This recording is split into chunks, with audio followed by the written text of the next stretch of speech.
I've been spending about a week with the Chevy Colorado ZR2 Bison, and I wanted to take a few moments to showcase some of the key features which take the normal ZR2 and upgrade it to this Bison you see before you.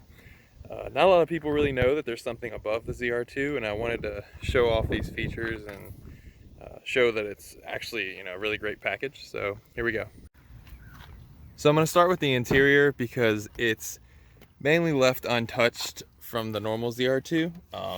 You get the normal, or if the ZR2 is normal enough, the diff lock, the electronic diff lockers, which I believe it's the only truck in its class that has it. But the only thing that I noticed that was different about the ZR2 Bison is the headrests. The Bison was, I guess, upgraded for Chevy by AEV.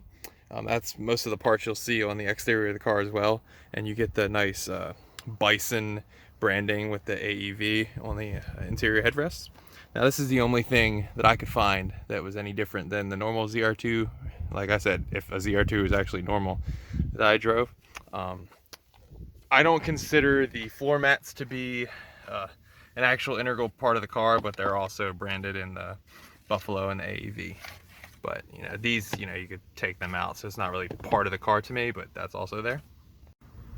So next up, we'll go to the exterior, and the main thing that you can see about the difference between a Bison and a normal Colorado and then the ZR2 is this beautiful free-flowing Chevrolet front grille. It reminds me of how the Raptor has the big Ford symbol, but Chevy has this nice Chevrolet symbol. You can see straight into the radiator through it. Whereas the normal ZR2 keeps the bow tie and kind of cuts the bumper back. The ZR2 Bison has this nice new bumper with roll bar integration by AEV. It also has lights, fog lights from AEV. I'm also told that there's integration in here for future. If you want to put a winch, you already have the hookups and connections in there. I'm going to touch on the wheels, but let's just continue with the roll bars. You have the side roll bars, and then coming to the back, you also have a rear bumper roll bar for that was manufactured by AEV. It has a nice little, the Bison and the AEV from the interior headrests. You have these nice roll bar integrated hooks on both sides. If you need to pull yourself out, pull somebody, you got two mounting points. On the exterior rear, you have the Bison AEV branding as well. And then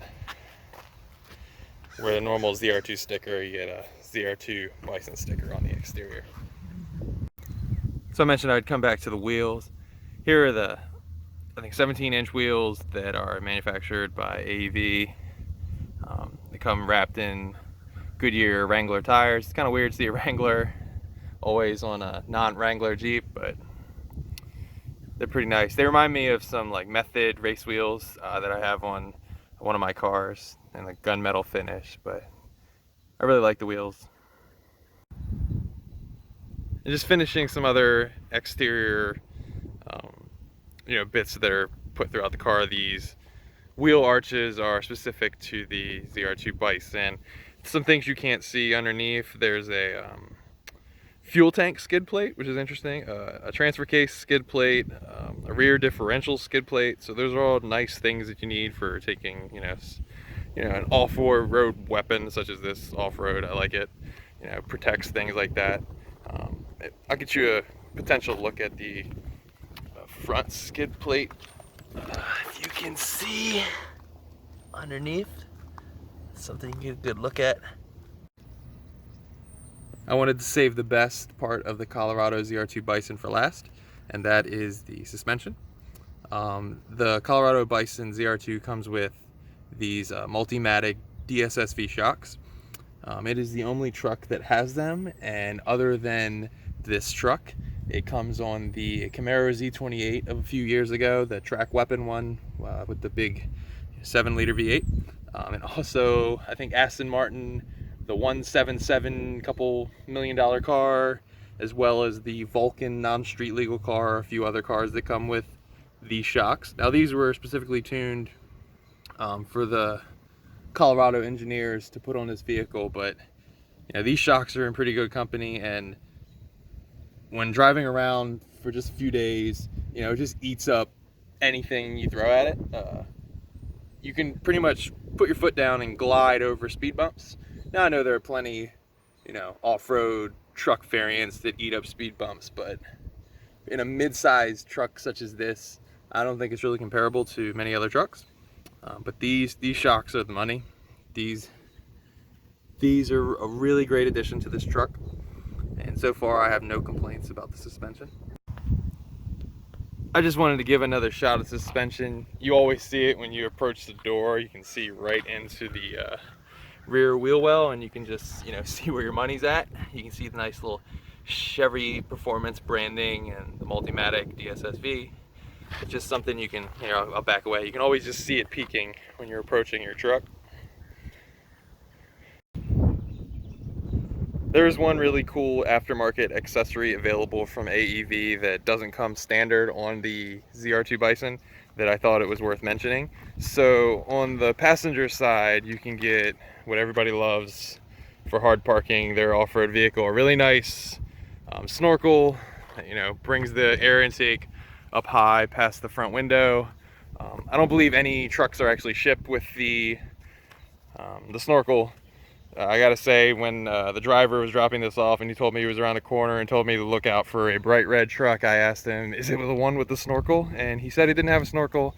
And then I looked it up, and they don't really get shipped with the Snorkel. It's just a aftermarket accessory. I think it's the only, you know, box you could check if you could get something added to this truck, because it pretty much has the full Chevrolet Performance truck parts bin at it. The only thing I would think that could be added to this stock would be, I know some ZR2s and some Chevy regular normal Colorados, you can get a sport bar. I think it would have been cool with some kind of ZR2 Bison sport bar. You know, just some other, it already has enough bars on the bottom and on the front and the rear that I don't think adding one to the back would have been too bad. Nice, you know, light integration or something. But overall, this is a really great off-road package. These things are going to run you a little bit. They're in the 50 to 55 range. And I think what the stock Colorado is, you know, in the mid 20s. So you're like doubling your price of your truck, but you're getting a really good quality machine. So I hope you like this little inside look on what makes a normal ZR2 a ZR2 Bison. Be sure to like, share, and subscribe if you can. Thanks, bye.